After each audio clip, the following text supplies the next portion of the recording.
Okay, so you're playing Ocarina of Time for the first time, or maybe you just flipped your way through this puzzle and you kind of want to understand it a little bit better. This puzzle was specifically designed for newer 3D audiences because 3D games were fairly new when this game came out. In fact, this was pretty much one of the first as far as consoles go. And so obviously the goal here is very simple. You want to get the 5 silver rupees, one of which is in red ice, which means we're going to need this red ice over here. And then we're going to want to push this to the exit. And through that exit is going to be a red ice wall. So what we're going to want to do is we're going to want to do this in a way where we can get that red ice twice. So rather than just show you the actual way to do this, I'm going to explain how this puzzle works so that it makes sense and you never forget it. Because there's so many stopping points, it can seem a little intimidating, but there's actually only a few ways that this block can go. Because you'll see, if we just push it back here, all we're going to be able to do is void it out. We're not going to be able to get behind it. And like in most Nintendo games, if we push this to the right, oh no, it's a trap. Now all we can do is void it out because we can't really push it anywhere else. So I'm going to go ahead and void that out here quick. And so the only 2 ways that this block can go is forward and to the left. If we push it to the left, that's going to lead us to the end of the maze. Because we want the blue fire first, the first thing we're going to do is go to the left. Because intuitively, you can see if we push it forward, it's going to hit this block.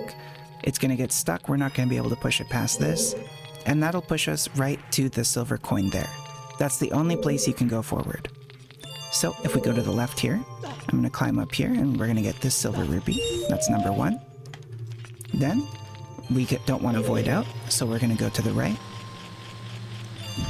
Over here, again, we don't want to void out. There's no point in going backwards, so we're going to go to the right. And then here, we have a bit of a split in the path, right? So here, we could go to the right and we could get this other silver rupee. But if you remember, when the block spawns back at the beginning here, to get that silver rupee with the red ice, we're going to want to push it forward and then to the right, which means we're going to get this silver rupee when we push this forward. So instead, we're just going to keep going over here to get the red ice. Going to go over this way. We're going to push this into this other pillar here, which is going to get us this other silver rupee. Now, we don't want to go to the left here, so we're going to go to the right, and we're going to get that red fire.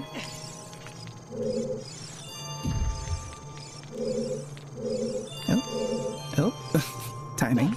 Timing is important in this game. So let's get this red fire.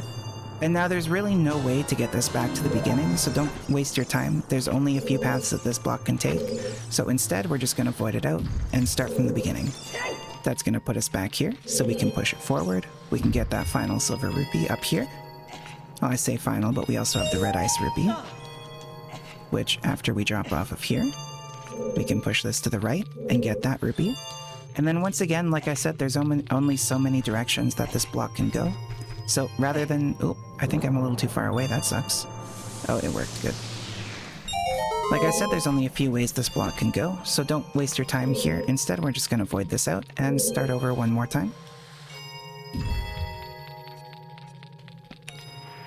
So if you remember, that time we went forward, so this time we're going to go to the left, and that's going to bring us on the other path. There's really only one way we can go. I'm going to push it to the right over here.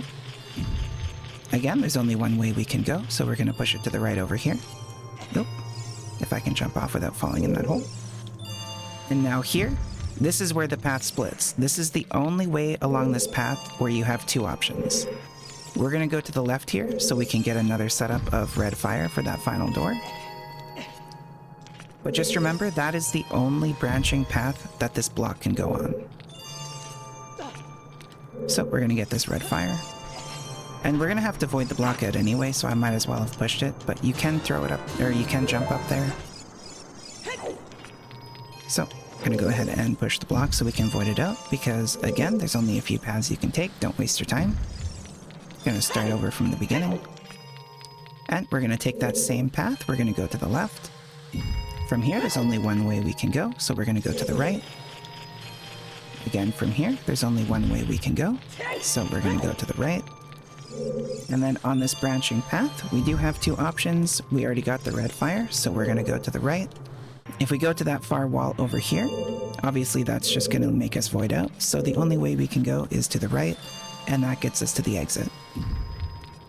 So, I hope that makes sense. There really are only a few paths this block can take, as long as you don't try to get a little too fancy.